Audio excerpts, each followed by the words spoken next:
E amanhã, dia 27 de julho, é lembrado o Dia Nacional da Prevenção de Acidentes de Trabalho. E o Rio Grande do Sul é considerado o estado do Brasil onde mais ocorre esse tipo de acidente. Entre a década de 90 e os anos 2000, cresceu 3 vezes mais do que a média nacional. Quem comenta esses números conosco, ao vivo, aqui no estúdio, é Alexandre Guzmão, diretor de Proteção da Proteção Eventos, desculpe. Tudo bem, Alexandre? Muito obrigado por ter vindo. Me diz uma coisa, por que o Rio Grande do Sul tem o pior desempenho em comparação com os outros estados? Ele perde apenas para Santa Catarina. Na verdade, essa é uma estatística que faz uma relação entre trabalhadores e acidentes, né? Então, não é que o Rio Grande do Sul seja o maior causador de acidentes, mas na relação número de trabalhadores e número de acidentes, o Rio Grande do Sul está em segundo lugar. Por quê? Porque, na verdade, isso pode indicar um grande número de aumentos, mas também indica que aqui existe uma maior fiscalização dos acidentes de trabalho através dos órgãos públicos e dos sindicatos, dos trabalhadores, que acabam ajudando a fazer com que os números das estatísticas sejam mais próximos da realidade.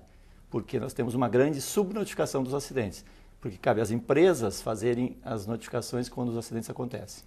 Justo, mas se nós temos tanta fiscalização, nós temos inclusive os CIPeiros, a CIPA é a Comissão Interna de Prevenção de Acidentes, e elas agem internamente nas empresas, são formadas, compostas por funcionários, até mesmo com esse tipo de fiscalização, por que os acidentes continuam acontecendo? Então, se aqui nós temos tanta fiscalização, não deveria diminuir esse número de acidentes? Na verdade, o Brasil, desde a década de 70, quando nós tivemos o grande boom de desenvolvimento econômico, com o chamado milagre econômico, a gente vem diminuindo o número de acidentes de trabalho.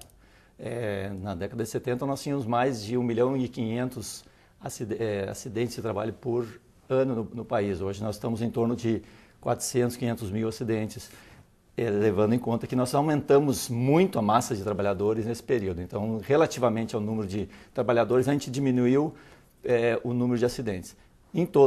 Por outro lado, a gente tem que lembrar que o acidente é uma ocorrência que muitas vezes ela depende de conhecer melhor o local do trabalho. Por isso que é importante que os profissionais que atuam na segurança e saúde do trabalhador, os técnicos de segurança, os engenheiros, os médicos, os enfermeiros, auxiliares de enfermagem, eles conheçam bem o local do trabalho. E aí também é importante a participação dos CIPeiros, através das CIPAs das empresas, identificando quais os riscos que os trabalhadores são expostos.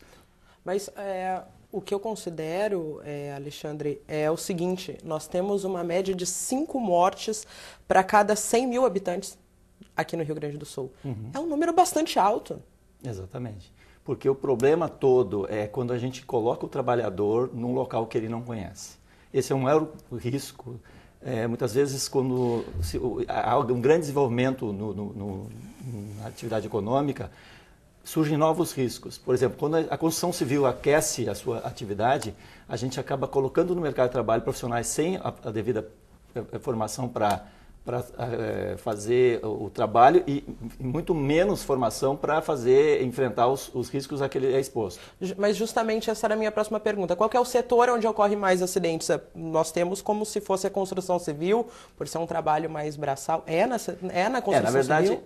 O maior número de acidentes está ligado no setor que tem mais trabalhadores em atividade, que é o setor da indústria da transformação, que são as metalúrgicas, as indústrias de plásticos, porque nós temos muito mais trabalhadores. Indústria de calçado entram nesse meio? Não, indústria de calçado não, mas por exemplo, quem faz o solado entra nesse meio, quem faz a biqueira, quem faz o parafuso entra nesse meio. Mas por quê? Porque nós temos muito mais trabalhadores. Onde a gente tem mais trabalhadores, os riscos são maiores. Mas proporcionalmente ao número de trabalhadores, os acidentes são menores em atividades como essa. Né? No início da entrevista você falou que cabe às empresas comunicarem os acidentes. Muitas empresas não comunicam todos os seus acidentes?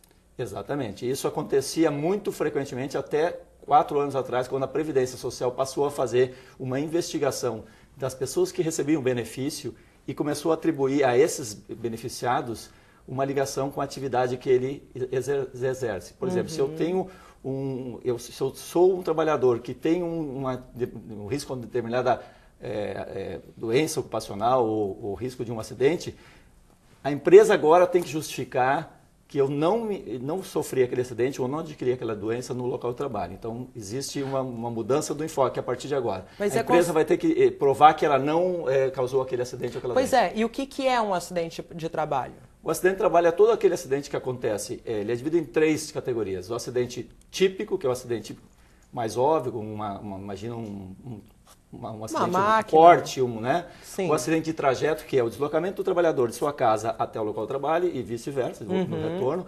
E a doença ocupacional, que essa é mais difícil de diagnosticar. Porque a gente nunca, é muito difícil provar que aquela doença o trabalhador adquiriu no local de trabalho e não em outro local. Então, isso a Previdência Social agora está fazendo uma ligação, um nexo causal entre a doença e a atividade profissional. Mas, Alexandre, me explica pra gente o seguinte, o telespectador que está em casa, que é um trabalhador que considera que hoje está trabalhando num local que não é seguro, para quem que ele denuncia? A principal, são 2 caminhos básicos. Um é o seu sindicato de trabalhadores, ele deve buscar o apoio do sindicato. Se o sindicato não funcional, o melhor caminho é a Superintendência Regional do Trabalho, que é representante do Ministério do Trabalho, que nós temos um escritório em Novo Hamburgo, em Porto Alegre, sua sede. Se ligar para lá, fizer uma denúncia formal, eles normalmente visitam a empresa e fazem uma avaliação. Isso é uma coisa, e é de uma forma anônima, então o trabalhador não precisa ter medo que vai ser identificado. Mas no caso de um acidente de trabalho, a empresa, se não informar, ou mesmo informando, ela é multada? Se acontece uma lesão muito grave no trabalhador, quem é que paga pelo período em que ele estiver hospitalizado? É a empresa ou é o SUS? Primeiro, a notificação do acidente de trabalho ela é responsabilidade da empresa, mas ela também pode ser feita pelo trabalhador, por familiares do trabalhador e pelo sindicato dos trabalhadores. Tá? Por um lado, existe essa possibilidade. A questão da responsabilidade do acidente, ela pode acontecer de 2 formas. O trabalhador, se sentir prejudicado, ele pode acionar a empresa, comprovando que a responsabilidade daquele acidente é da empresa, ele vai receber uma indenização por isso. Então existe uma legislação que proteja o trabalhador. E existe outra legislação que é a Previdência Social, que acaba às vezes pagando benefício para o trabalhador. Se ela, a partir de uns anos para cá, ela está começando a fazer ações regressivas. As empresas que provocavam acidentes e que isso era pago pela Previdência, a Previdência agora está começando a buscar isso e voltando na Justiça a pressionar as empresas para que ela pague as indenizações que são aposentadorias grandes. Então o trabalhador tem seus direitos garantidos. Com certeza. Alexandre, muito obrigado pela sua participação aqui no nosso programa. Infelizmente o nosso tempo está acabado, já terminou. E então nós conversamos aqui com Alexandre Guzmão, diretor da Proteção Eventos.